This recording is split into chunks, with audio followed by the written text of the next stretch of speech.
of the United Nations to save succeeding generations from the scourge of war and to guarantee the self-determination. Ladies and gentlemen, long-standing, unresolved disputes from Kashmir to Palestine continue to face a serious challenge and pose a serious threat to the regional and international peace and security. The ramifications of the adverse impacts of climate change and climate-induced disasters are not only being felt beyond boundaries, but also across generations. And it's not too long away that we just had a very sad flash floods experience in 2022, and being one of the least emissions country, less than 1% of the global emissions, we are one of the top 10 vulnerable countries. Our failure to address the structural deficiencies in the international financial system is aggravating global inequalities and poverty. Hatred and discriminations are on the rise in the form of xenophobia and Islamophobia. Excellencies, ladies and gentlemen, in this midst of these turbulent times, a region unfortunately is yet again standing on the brink of another conflict. Over the course of the last couple of weeks, baseless allegations as well as unilateral, politically motivated and highly provocative actions taken by India pose a grave threat to regional and international peace and security. There appears to be calculated and premeditated attempt to escalate regional tensions, following a familiar pattern, level accusations against Pakistan without evidence, use inflammatory rhetoric, incite war, hysteria, and use this as a pretext for aggression and unilateral actions. Why I'm saying so? I just want to remind and not go into detail. I'm sure all of you, it's not decades old, it's just 2019. Pulwama, media hype, rhetoric, followed by unilateral deletion of Article 370 and 35A, which led to declaring the 7 decades old disputed territory guaranteed by the UN resolutions to be resolved in the light of principle of self-determination and of the will of Kashmiri people. That was all binned after that entire Pulwama episode. However, this brinkmanship carries consequences that extend far beyond India borders. We believe that what has happened is to divert attention, I'm talking of Pahalgam, from India's internal challenges, state-sponsored terrorism, the ongoing human rights violations in the Indian illegally occupied Kashmir, and to gain narrow domestic political objectives. Don't forget there are some by-elections coming through next few months in India. However, we are obviously absolutely alert. Regional and international peace and security cannot be sacrificed at the altar of narrow electoral gains. This is a dangerous political game and gamble, putting at stake the lives of millions in the region. Being a responsible member of the international community, Pakistan remains committed to regional peace and stability, we will support all efforts towards de-escalation. I have had interaction in the last few days with more than a couple of dozens Prime Minister, Deputy Prime Ministers, foreign ministers of other countries. In MOFA, Foreign Office, we had engaged around 45 diplomats and mission heads available in Islamabad, and with few who are members of the UN Security Council, we have probably had more than one rounds. However, in case of any act of aggression, let me first tell you that my interaction revolved around what? In fact, on 22nd of April, we just landed, Prime Minister, myself, on a 36 hours official state visit to Turkey.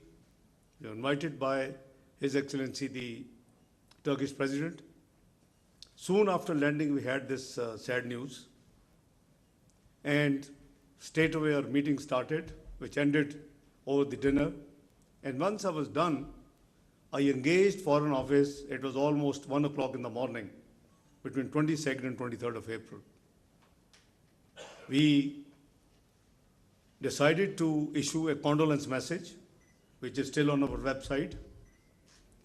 On 23rd of April, we issued this statement, and we learned that Prime Minister Modi, after curtailing his visit to Saudi Arabia, would be holding Cabinet Committee on Security of India. The times, a couple of times, changes in the time the meeting would be held, but finally it held around between Maghrib and Isha, our time. And after the meeting, there was no mention in their official statement, press briefing, any reference to Pakistan, but all the measures they took were Pakistan specific. You only need probably class 1 student to assess what was it all about. So we decided to hold our National Security Committee meeting following morning. And India, by the way, the measures they announced: number 1, closing of Atari border; number 2,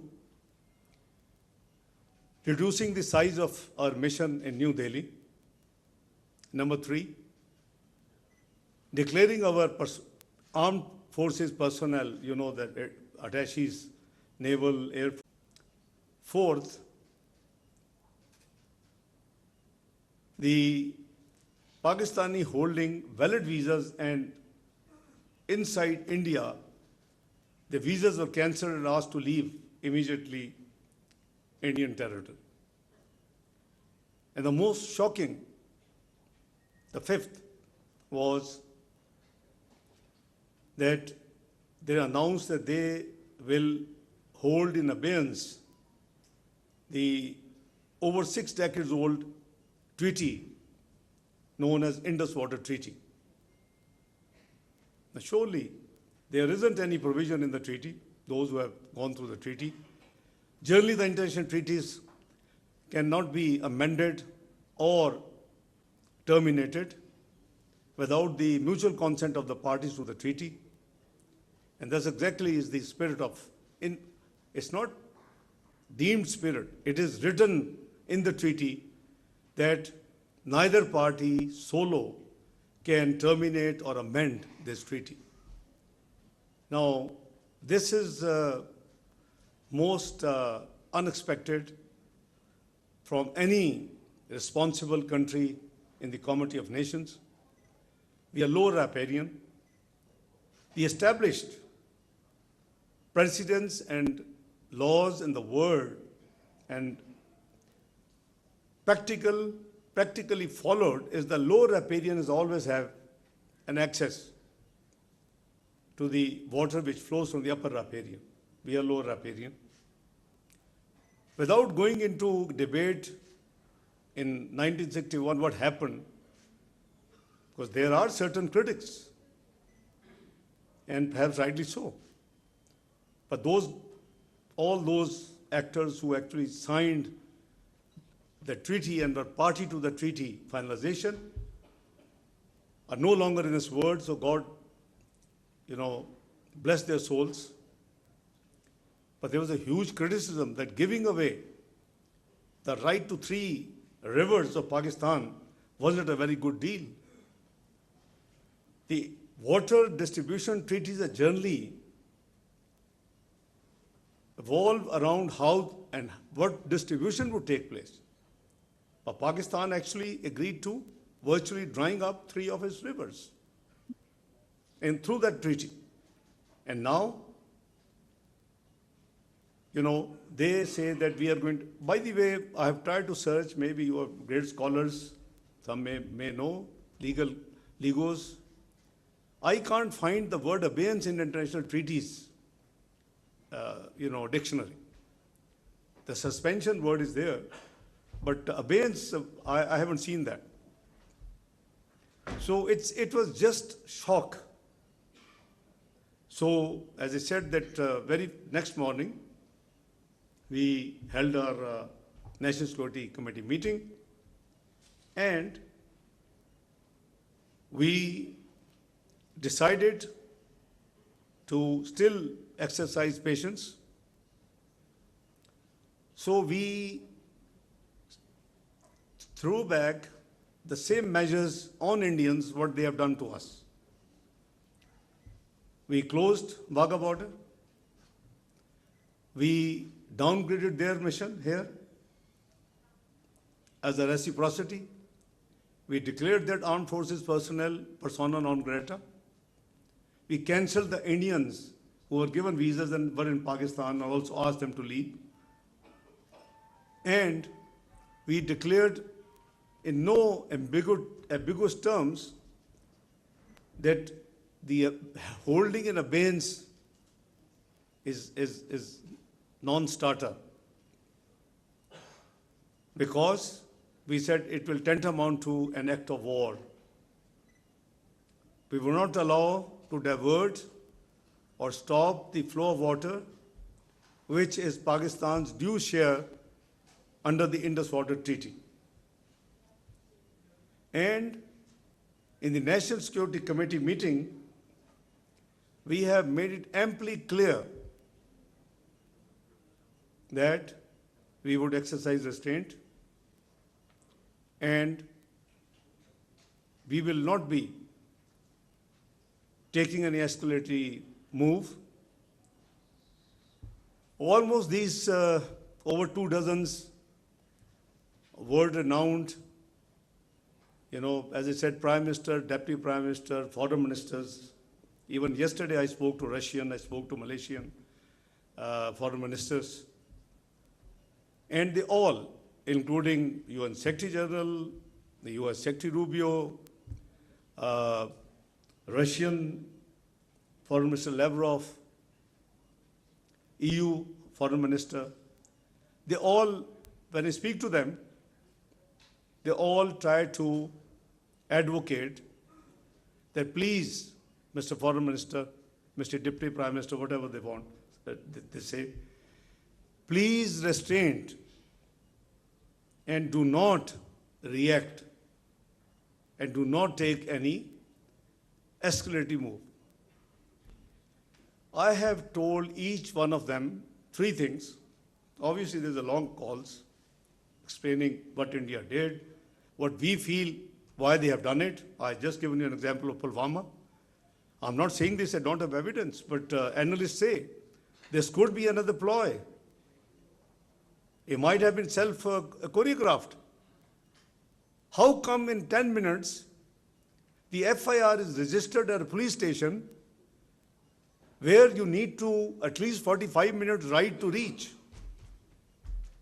They completed investigation, they completed all the facts finding, they dealt with on-site, and in 10 minutes the FIR was registered. Come on, nobody's fool. And then what they conveyed, because obviously all these international dignitaries are talking both sides. Few of them, great friends, I have very good relationship, working relationship with them, suggesting me, can you try and help the perpetrators to be caught? I say, hang on, do you know the distance? Where it happened and where is the line of control? They don't know. 230 kilometers. I mean, you can write in 10 minutes FIR, but you can't hold the perpetrators who did all this business and heinous act there. Listen, one thing should be very clear. Pakistan has always and will condemn terrorism in all its forms and manifestations. This is our country policy. This is not now. When we fought against terrorism 2013-17, I was Finance Minister of Pakistan. I know how many hundreds of billions we had to finance. Even this was the policy decided, declared at that time. And we also declared we will not allow our soil to be used for any terrorist activity against any other country. In this sad incident, but so I keep telling these guys, my colleagues, diplomatic colleagues, that listen, it is as per analysts, some analysts, that they say this could be a ploy. And why? Because India has been now communicating with us officially that this treaty needs to be, a lot of ground realities have changed. This treaty needs to be revisited. And we are responding to the latest communications. Two will be responded. But who can forego a drop of water because the future projections of water is said to be creating maybe wars in future? We can't give up a drop of water, which is our right.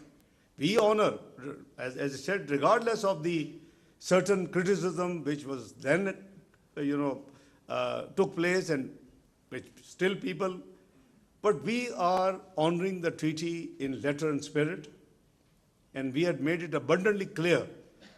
So some analysts, with hindsight of Pulwama, they translated this recent, year-plus negotiations, communication rather, between the two on this subject, that this could be the aim, and they have demonstrated the aim by declaring that we are putting in abeyance.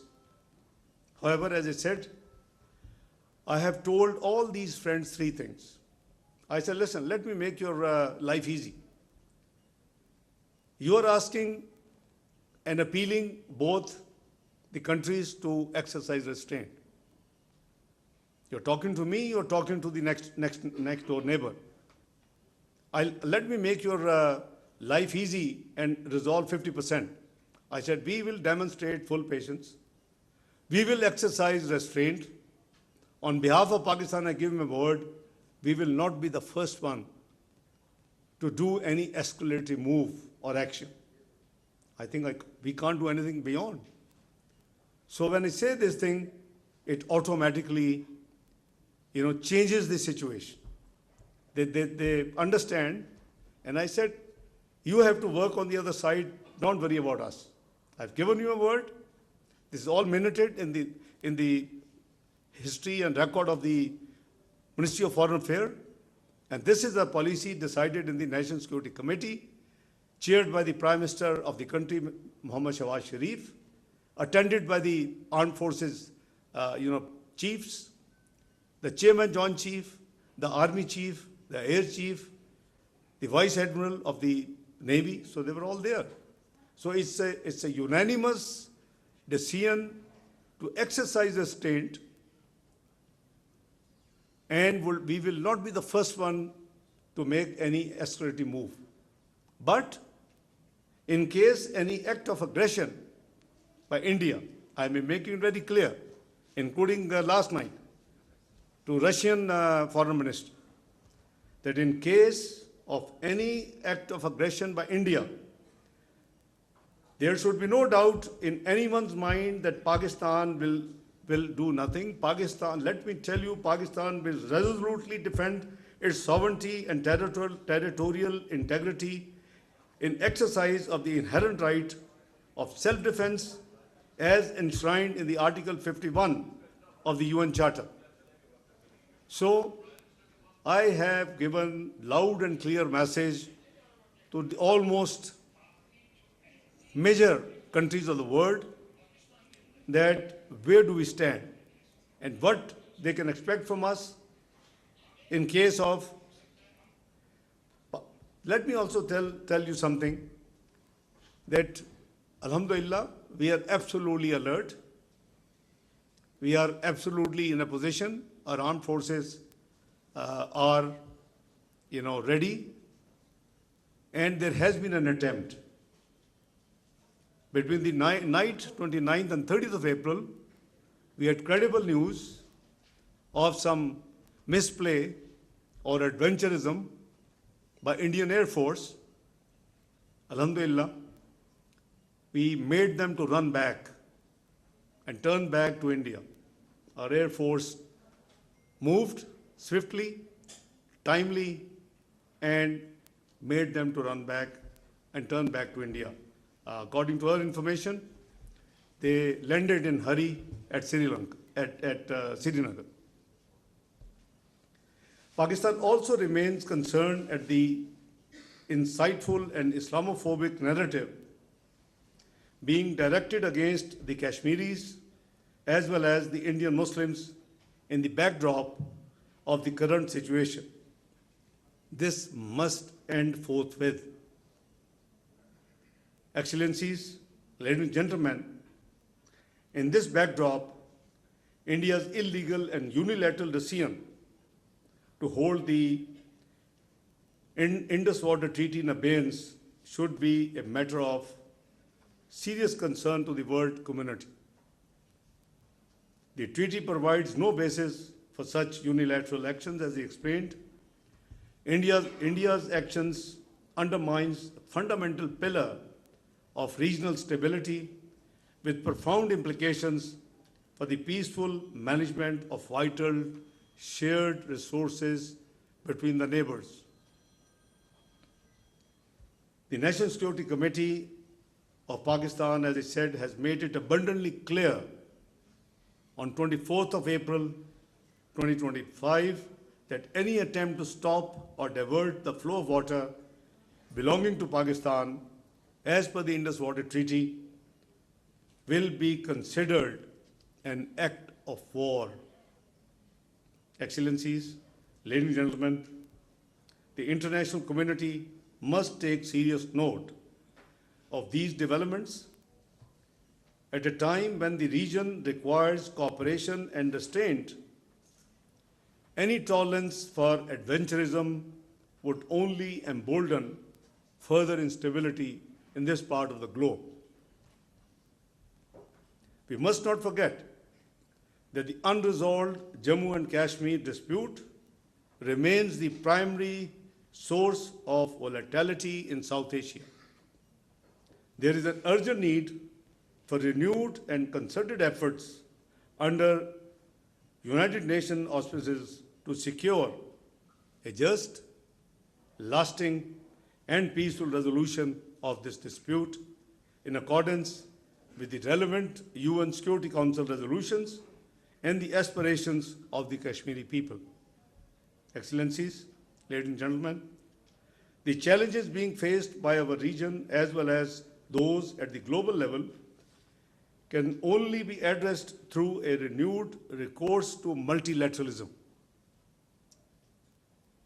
There is a need for self-determination of the peoples, non-use of threat of force, respect for the sovereignty and territorial integrity of all states, non-interference in their internal affairs, and peaceful settlement of disputes. As I speak, millions of Palestinians are enduring unparalleled suffering. Thousands have lost their lives. Many more have been injured, and millions have been displaced. Humanitarian aid is being deliberately denied to millions in dire need, and humanitarian workers are being targeted with impunity. You have seen what's going on with UNRWA. You must speak and speak with one voice to demand an immediate and permanent ceasefire in Gaza and ensure free flow of humanitarian assistance and lifting of all barriers. We ourselves have been experiencing this problem. We have sent almost 1.5 consignments at different times. First, we were sending to Gaza through Egypt. Problems erupted. I had to engage Amman. We started sending consignments through Amman. Then issue expanded to Lebanon. We sent our consignments to Lebanon and followed by Syria. So we have been experiencing, we are doing on pure humanitarian grounds this humanitarian assistance through the National Disasters Management Authority, who takes the lead in implementing the decisions of Prime Minister Shehbaz Sharif and the government in this regard. So I personally believe that lasting peace in the region cannot be achieved without allowing Palestinians to exercise their inalienable right to self-determination for a viable, secure, contiguous, and sovereign state of Palestine on the basis of pre-1967 borders and with Al-Quds al-Sharif as its capital, in accordance with the relevant UN resolutions.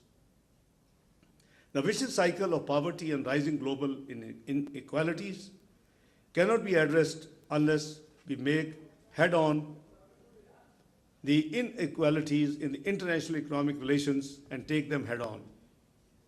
There is an urgent need to reform the international financial architecture, which has been described by the UN Secretary General as morally bankrupt.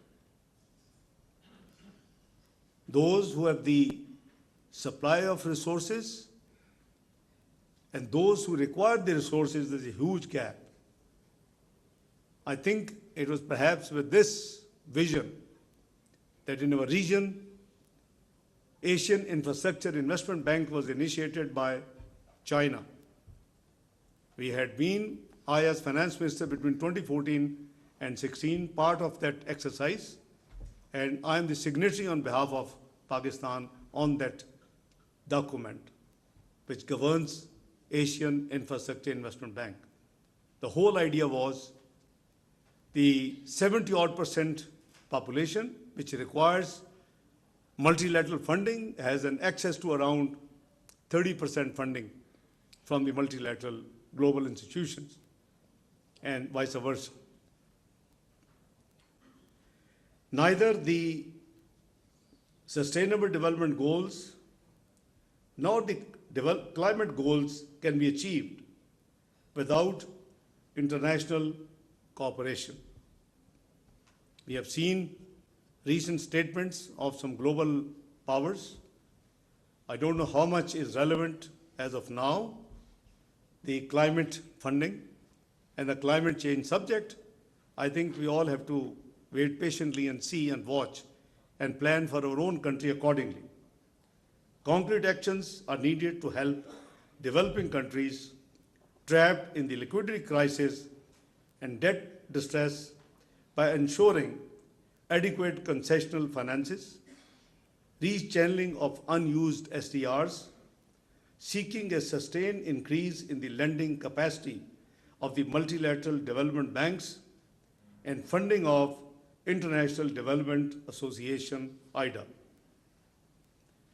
Excellencies, ladies and gentlemen, access to advanced technologies, especially digital technologies, must be available on the basis of equity and non-discrimination.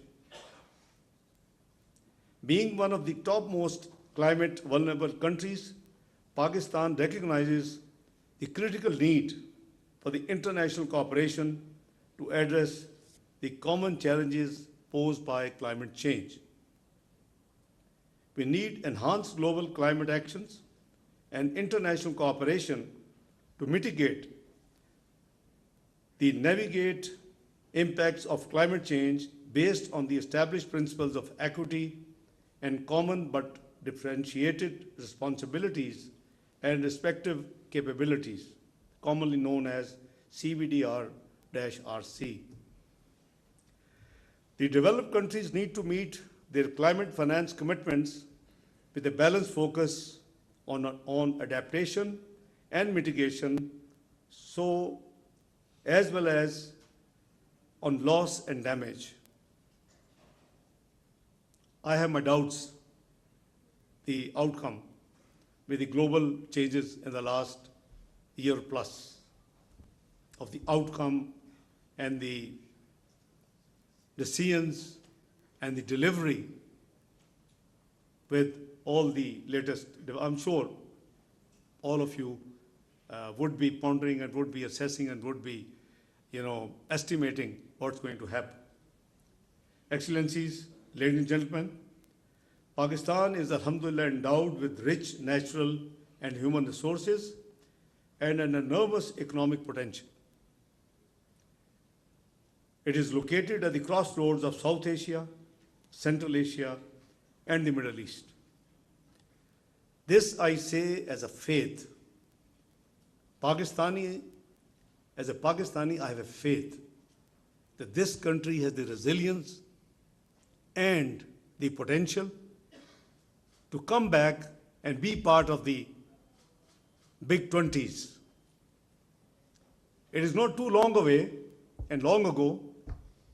It's only 2017. Eight years have passed. Where Pakistan stood at beginning of 2013. Macroeconomic unstable country, Google and find out. Projected to default 6 to 7 months, Google and find out. And country was predicted to default within 6 to 7 months. This is before general elections. Nobody knew who will win the elections. And what was the timeline? Shamshad is sitting here. What was the timeline? At that time projected that Pakistan would need to get out of the quagmire in years. That's why I have faith in our nation, in our country, in our society. It took only 3 years. You had all macroeconomic indicators in place. GDP 6.3%, highest foreign exchange reserves close to $25 billion, which still has not been broken. 24th global economy. And it's not me, it's PricewaterhouseCoopers. Find out. PricewaterhouseCoopers projected Pakistan is going to be part of G20 not later than 2030. What happened? I call it. And then the country had rolled out, which couldn't be done in the last couple of decades, rolled out, all these iPhones and smartphones and technology you're using today, thanks to 2014, the bold step of the Prime Minister Nawaz Sharif government, which rolled out the auction of 3G and 4G spectrum. That's led to the latest digital position which we are enjoying today. So unfortunately, I don't want to be criticizing anybody. I don't want it to be political. But I genuinely believe as Pakistani, 2 pandemics, one natural and one human, landed this country as 47th economy by 2022.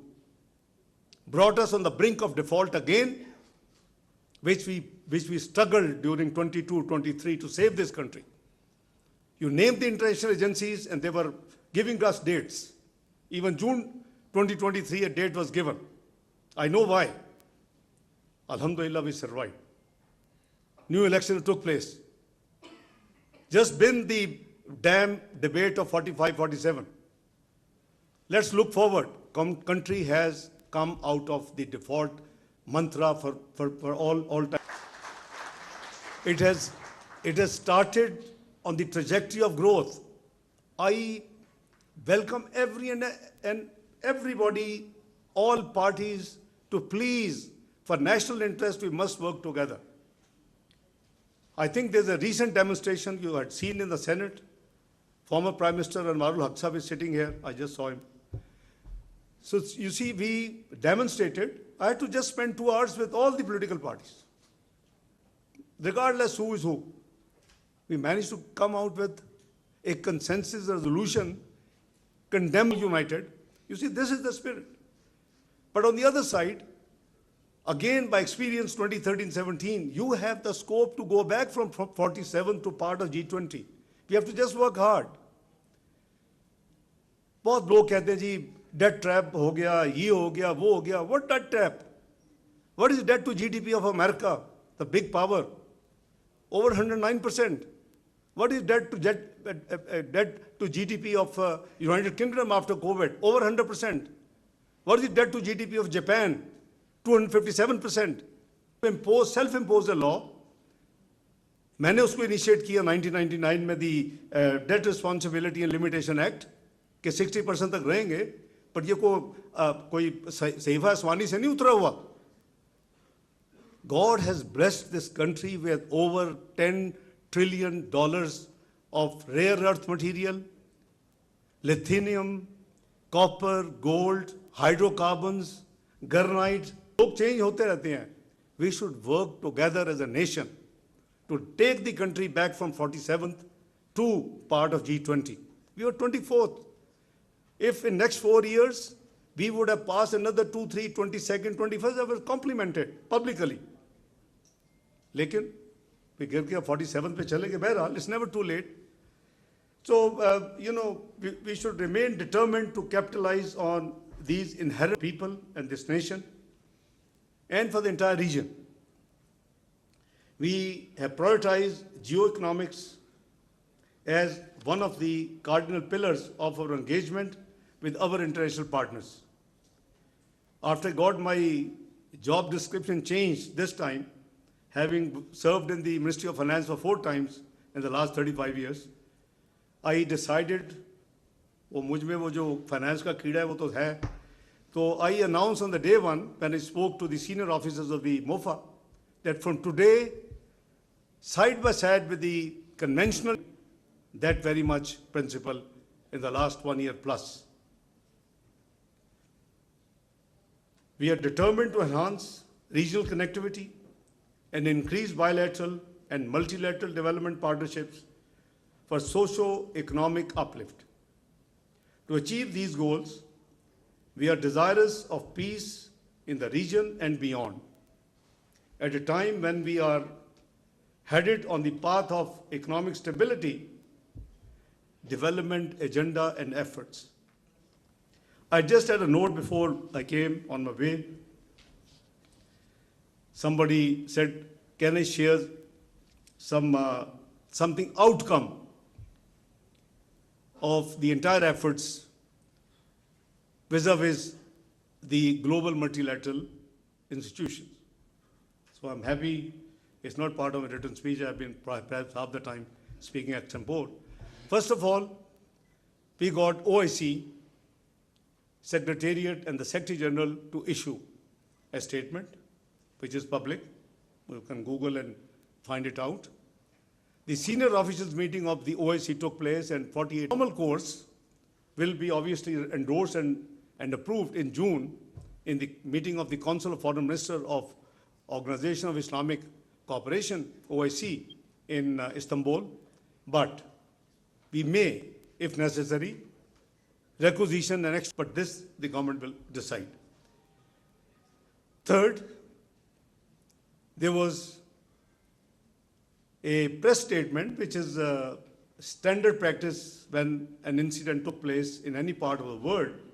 In the UN Security Council, as you know, you are, alhamdulillah, from 1st of January, Pakistan is, the non-permanent member for 2 years of the UN Security Council. In 2012, Pakistan won with 1 vote. Now, we were elected 182. This is Pakistan now.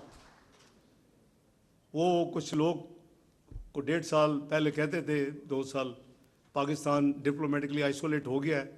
मुझे तो ना दिन का पता होता है ना रात का कि किसकी मैं कॉल लूँ और किससे मैं engage करूँ किसको ना करूँ.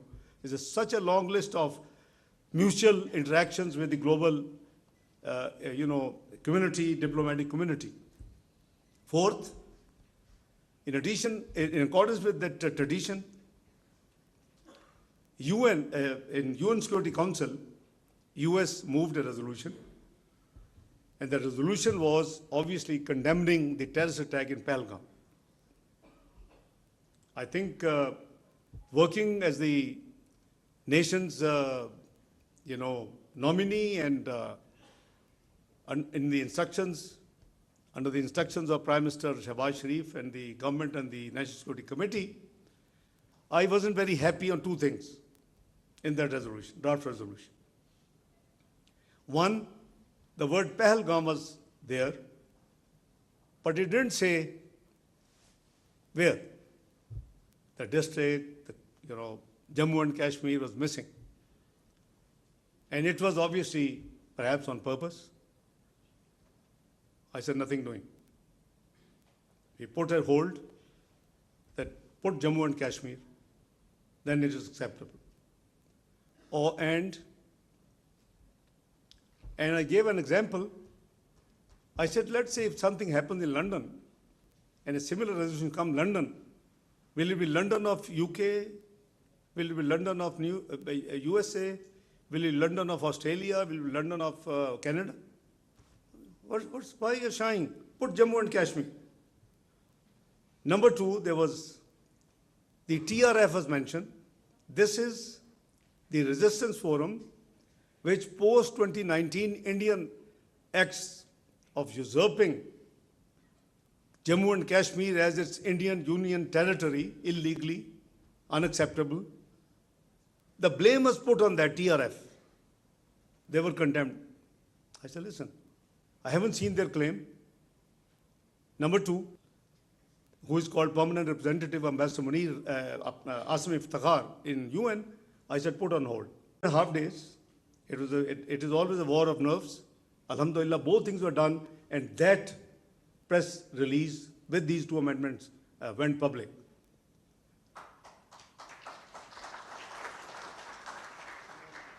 Lastly, Sunday was, for me, there's no Sunday or weekend.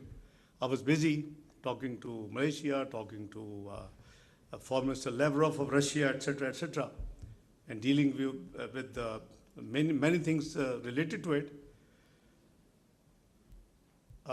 With the approval of Prime Minister and in consultation with the Army Chief, General Asim Munir, I have directed last night our permanent representative in UN to summon and request for a meeting of the UN Security Council. Let's share with them what I have talked to you here. Let's share with them with the facts and figures and the detail and the evidence we have shown other day when ISPR, Lieutenant General Sharif Saab with me, and our spokesperson Shafqat Ali Khan was with me. I'm sure you would have seen it, is elaborate. So we have triggered it last night. And fourth, and the last, OIC, there is an OIC contact group permanent observer status in UN. We managed to have the meeting, and there is a resolution which is going to be out any day during our working hours, inshallah, and maybe 7, 8 in the evening. So that has also been done. So we are as your representatives and the government are doing whatever best we can to deal with this situation. Visibly, India has gone defensive. It's not me who got sponsored in New York Times, in Bloomberg, in Economist, in Financial Times. No, they understood our viewpoint. What we are saying makes sense. Please give us the evidence.